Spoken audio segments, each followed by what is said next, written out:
Hello viewers, কেমন আছেন সবাই? আশা করি অনেক ভালো আছেন। বরাবরের মতন চলে আসলাম আপনাদের মাঝে নতুন একটি ভিডিও নিয়ে। একটা স্মার্টফোন কেন গরম হয় এবং কি কারণে গরম হয়। অনেক সময় দেখা যায় যে কিছু কিছু স্মার্টফোন কথা বলার সময় গরম হয়ে যায়। আবার অনেক সময় দেখা যায় যে আপনার স্মার্টফোনে অনেকক্ষণ ধরে গেম খেলতেছেন, তখন স্মার্টফোনটি গরম হয়ে যায়। আবার অনেকক্ষণ ধরে যখন ইন্টারনেট ব্যবহার করেন তখনও কিন্তু স্মার্টফোনটি গরম হয়ে যায়। আবার অনেক সময় সামথিং ফেসবুক ব্যবহার করলেই স্মার্টফোনটি গরম হয়ে যায়। এমন সময় দেখা যায় আপনি স্মার্টফোনে কোনো কাজই করেন না, তারপরেও কিন্তু ফোনটি গরম হয়ে যায়। তো আপনার ফোনটি যেই কারণে গরম হয় সেই কারণটি জানতে পারবেন এবং সমস্যার সমাধান করতে পারবেন। যদি আপনার ফোনটি গরম হয়ে যায় তাহলে এই ভিডিওটি আপনার জন্যই। শুরু করার আগে আপনাদের কাছে ছোট্ট একটি রিকোয়েস্ট, চ্যানেল যদি নতুন হয়ে থাকেন তাহলে অবশ্যই সাবস্ক্রাইব করবেন এরকম নিত্য নতুন ভিডিও পেতে। তাহলে চলুন আপনাদেরকে প্র্যাকটিক্যালি দেখাই স্মার্টফোন কেন গরম হয়। স্মার্টফোন গরম হওয়ার কিন্তু অনেক কারণ আছে, প্রত্যেকটি কারণ আমি আপনাদেরকে প্র্যাকটিক্যালি দেখিয়ে দিব এবং 100% সমাধান দিব। সমস্যার সমাধান করার জন্য ভিডিওটি মনোযোগ সহকারে দেখবেন। নতুন স্মার্টফোন কেনার সময় ফোনে কিন্তু কিছু অ্যাপ্লিকেশন দেওয়াই থাকে, সেগুলো হচ্ছে সিস্টেম অ্যাপ্লিকেশন ছাড়া আমরা কিন্তু অনেক অ্যাপ্লিকেশন ব্যবহার করে থাকি গুগল প্লে স্টোর থেকে আপনি যখন কোনো অ্যাপ্লিকেশন ইনস্টল করে অ্যাপ্লিকেশনের কাজ যখন আপনার শেষ হয়ে যায় তখন আপনার ফোনের স্ক্রিন থেকে অ্যাপ্লিকেশনটি আনইনস্টল করে দেন।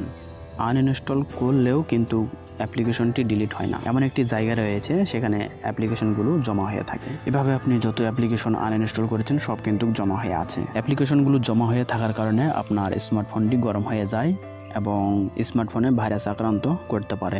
অ্যাপ্লিকেশনগুলো কোথায় জমা হয়ে থাকে সেটি আপনাদেরকে দেখাই। তো আপনি আপনার ফোন থেকে গুগল প্লে স্টোরে চলে আসবেন। দেখুন আমি আমার ফোন থেকে গুগল প্লে স্টোরে চলে আসলাম। গুগল প্লে স্টোরে আসার পর উপরে দেখুন জিমেইলের একটি আইকন রয়েছে, আপনি ওখানে ক্লিক করবেন। তারপর ম্যানেজ অ্যাপ অ্যান্ড ডিভাইস এখানে ক্লিক করবেন। তারপর ম্যানেজে ক্লিক করবেন। ক্লিক করার পর এরকম একটি ইন্টারফেস দেখতে পারবেন। এখন আপনার ফোনে যে অ্যাপ্লিকেশনগুলো আপনি এখন ইনস্টল করেছেন সেই অ্যাপ্লিকেশনগুলো এখানে দেখাচ্ছে। আগে যে অ্যাপ্লিকেশনগুলো আপনি আনইনস্টল করেছেন সেইগুলো দেখার জন্য এখানে ক্লিক করুন। তারপর নট ইনস্টলেড এখানে ক্লিক করুন। এখন দেখুন এই অ্যাপ্লিকেশনগুলো আপনার ফোনে জমা হয়ে আছে, সেই কারণে কিন্তু আপনার ফোনটি গরম হয়ে যায়। তো আপনি এই অ্যাপ্লিকেশনগুলো ডিলিট করে দেবেন। দেখুন অ্যাপ্লিকেশনগুলো আমি ডিলিট করে দিচ্ছি। এখন আপনার ফোন থেকে এই অ্যাপ্লিকেশনগুলো চিরতরে কিন্তু ডিলিট হয়ে গেল। এখন আমরা জানবো স্মার্টফোনটি গরম হওয়ার দ্বিতীয় কারণটা কি। দ্বিতীয় কারণটা কিন্তু খুবই গুরুত্বপূর্ণ। দ্বিতীয় কারণটি হচ্ছে আমাদের স্মার্টফোনের ব্যাকগ্রাউন্ডে কিন্তু অনেক অ্যাপ্লিকেশন রান করে থাকে। অধিকাংশ স্মার্টফোনগুলোতে ব্যাকগ্রাউন্ডে অ্যাপ্লিকেশন রান হওয়ার কারণে স্মার্টফোন কিন্তু গরম হয়ে থাকে। অ্যাপ্লিকেশন রান মানে কি আপনাদেরকে বোঝাই।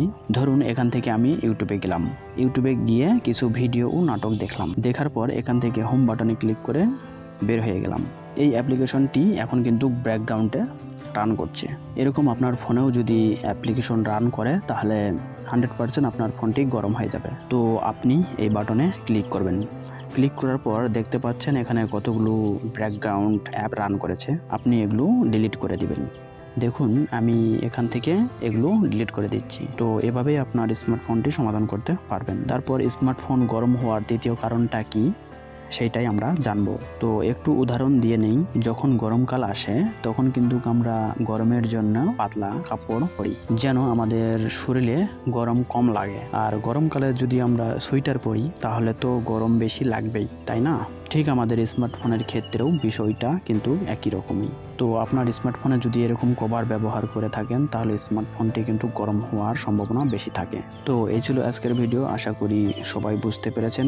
ভিডিওটি দেখে যদি একটু উপকার হয়ে থাকে তাহলে অবশ্যই চ্যানেলটি সাবস্ক্রাইব করে দিবেন এবং লাইক কমেন্ট শেয়ার করে আপনার ফেসবুক টাইমলাইনে ভিডিওটি রেখে দিতে পারেন। ওকে, ধন্যবাদ।